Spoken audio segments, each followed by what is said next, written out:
Life today moves quickly, and in our rush, we often trust what we think we saw, what we believe we know. But beneath that certainty there is always a softer place, a space where doubt, patience, and humility wait quietly for us to notice. It is from that gentle place that this story begins. During one of his tours through Lower Burma, the Thingar Sayadaw was approached by a troubled layman. His steps were tense, his words urgent. "My lord," he said, "there is a bogus monk in my village. The people honor him, believing him holy. But 2 weeks ago I found him holding the hand of a maid who brought him food." The Sayadaw's calm did not waver. "Layman?" he asked softly. "Were there witnesses?" "No, my lord, it was nearly noon and the monastery was empty." The Sayadaw smiled gently. "Without proper evidence, never accuse a monk. If you do, your eyes may be washed with tobacco juice mixed with salt." His words were simple, yet they carried a quiet truth about how easily our certainty can become our suffering. There lived a merchant and his wife who, having saved much wealth and having no children, chose to devote their lives to religion. They built a fine monastery and installed a learned abbot to guide it. Young monks, novices, and lay brothers soon filled its halls. The villagers honored the couple as donors of a monastery. The merchant embraced a strict life. He became a vegetarian and offered breakfast to every monk on each religious day. And because he himself ate only vegetables, he served only vegetables. At first, the monks accepted this quietly, but over time, the sameness of the meals grew dull. Even the elderly abbot, stout and strong despite his age, began to feel the weight of the monotony. One religious morning, as the merchant prepared the offerings, he saw something unusual. The abbot was absent from breakfast.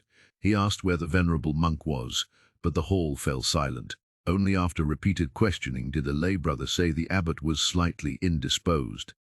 Concern rose quickly in the merchant's heart. He hurried to the monastery, slowed his steps at the gate, and walked softly toward the abbot's chamber, so as not to disturb him if he slept. But when he opened the door, the room was empty. Uneasy now, he searched from room to room, until he finally reached the kitchen, and there the sight waiting for him would shake his quiet devotion to its core. The kitchen was dim, lit only by the soft glow rising from the oven.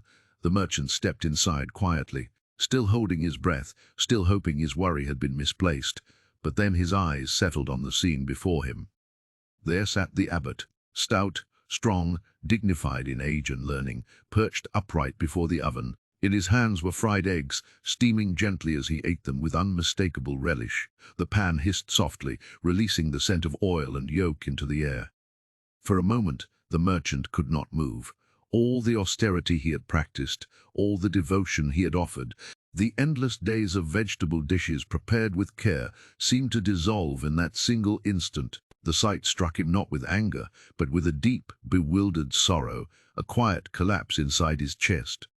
Without a word, he turned and fled the kitchen. His feet carried him back to his house, each step heavy, each breath uneven, and when he reached his wife, his voice broke open like a dam long strained. "The abbot is frying eggs," he cried.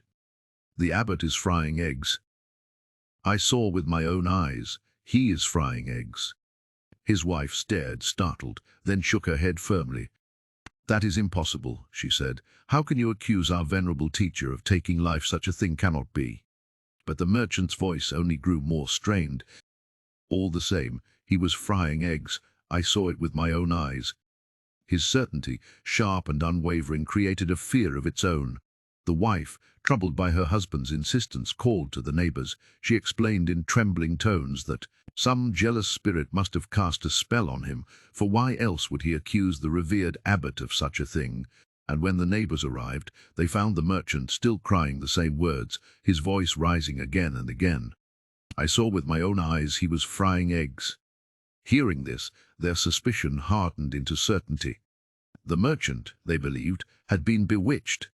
So they seized him not in cruelty, but in the fearful compassion of those who think they are rescuing a man lost to a spell, and they reached for the remedy long used for delirium, the juice of tobacco leaves mixed with salt.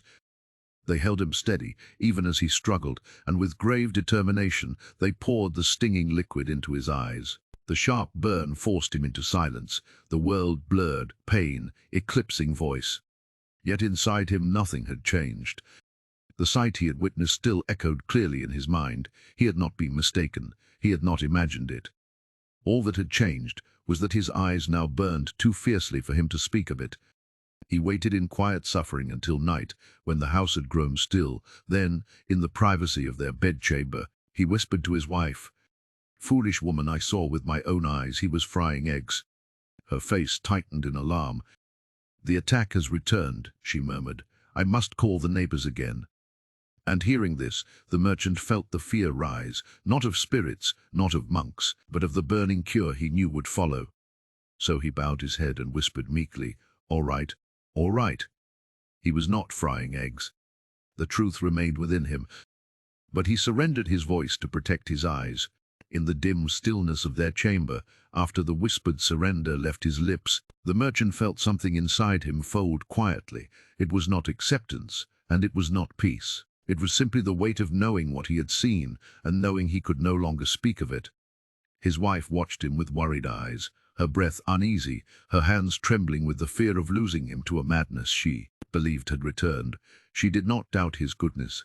She only doubted the possibility that a venerable monk could slip, even for a moment, from a path of purity. And so a silence settled between them, one built not of harmony, but of protection. He protected himself from the sting that still haunted his vision. She protected the image of holiness she needed the abbot to represent.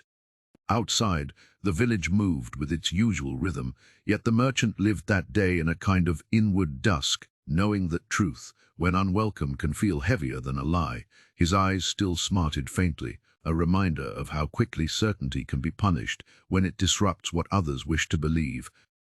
He said nothing more.